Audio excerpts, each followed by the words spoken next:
Hi, I just wanted to spend a bit of time talking about animal acupuncture. This came up in a beautiful mentoring group that I've just started this week, and I just wanted, just while I'm fresh, there's been a bunch of thoughts and insights bouncing around in my mind for a while, things that I've been learning from the animals that I've been practicing on, mainly horses. And I just wanted to kind of get these observations out. So it's not really a how-to, as in like a treatment protocols on how to treat animals.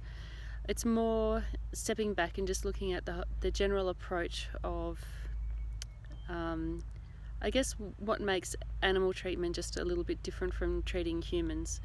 It's incredibly satisfying, but there are just a few things to consider that if you know ahead of time that that's what the landscape looks like, you'll be able to step into treating animals in your life without sort of going through this little bit of a learning curve. And you may or may not relate to this. It depends on your connection with, and like how you connect to animals, and in particular probably the kind of animals that you like to connect with.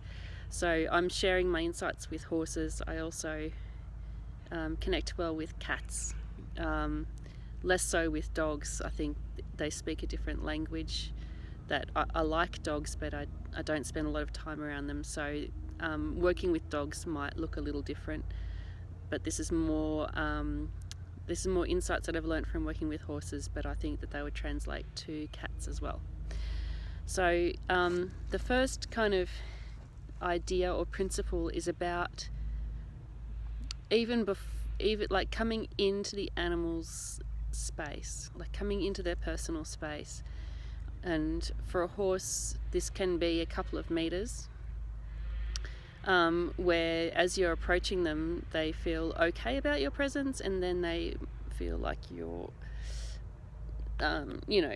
getting quite close to them. And it's really important to stand outside of that boundary. It's different for different horses. I've met some horses who have a really wide personal space boundary, and others who kind of seem to be quite knockabout and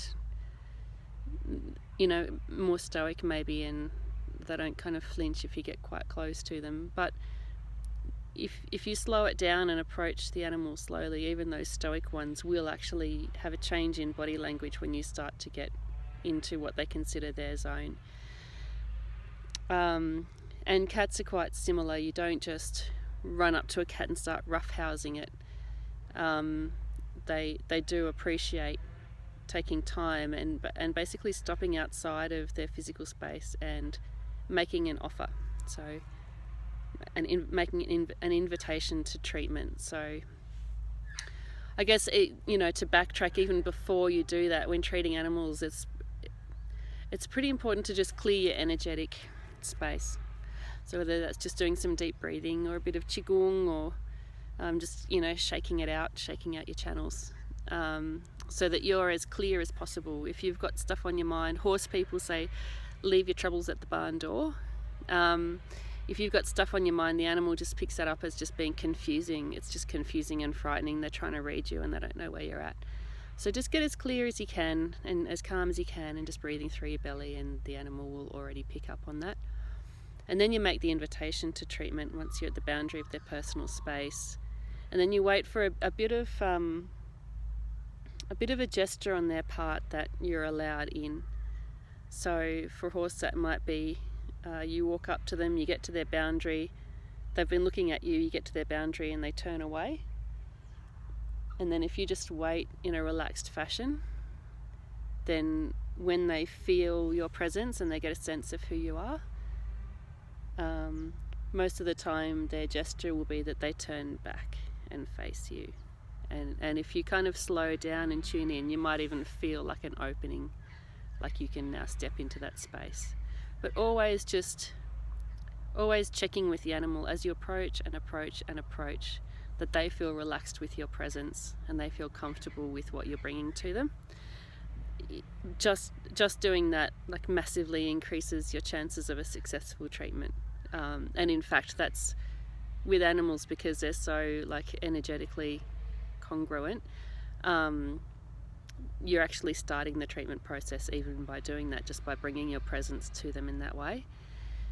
And so, yeah, this kind of informed, I call, it's like informed consent. You're informing them of who you are and what you're bringing, and then they're consenting, and then you're going forward.